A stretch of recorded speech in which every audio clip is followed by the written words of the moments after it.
the middle on the second row. Coach, today Luke had 4 blocks on the game, and he's moved up to the top 10 all-time in VCU in blocks in his freshman season. Could you just speak to his defensive prowess around the rim? Yeah, my favorite one was they were in transition, and they were getting the best of us. You know, they were giving us a taste of our own medicine from an offensive rebounding standpoint, and that kind of happened throughout the game. And we had missed a shot or whatever, and they were, or maybe we turned it over. I'm not sure what happened, but we were clearly, in a pickle there from a transition defensive perspective. And he just sprinted, and we needed him at that point, and he sprinted all the way to the rim, and at the last second, blocked it and saved the basket. And clearly we needed every basket save that we could possibly have, and he's a big reason why.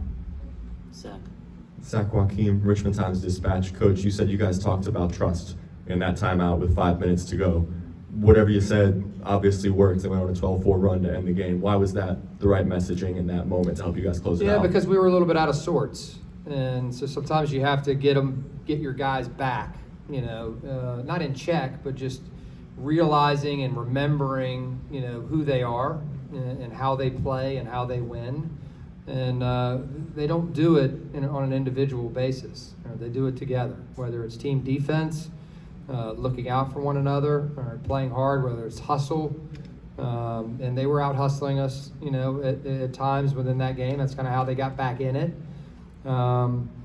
And certainly at the end of the game, when you have to execute offensively and create shots for one another, that's huge. And we knew at some point they were leaving Firm and Luke and those two guys in particular open to help on our guards. And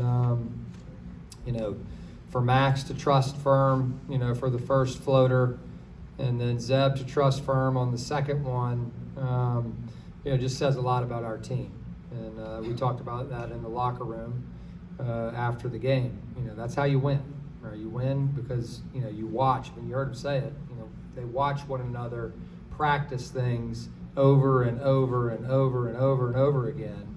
And so why wouldn't you trust them? In those situations. But what happens is the anxiety sets in. All right, you lose the lead a little bit. All right, they're attacking you. You're on your heels. And so then the mental side of it comes into play. And that's where, as a group, we all have to refocus and lock in. And that was a key moment, certainly in this particular game for us. Lane in the back.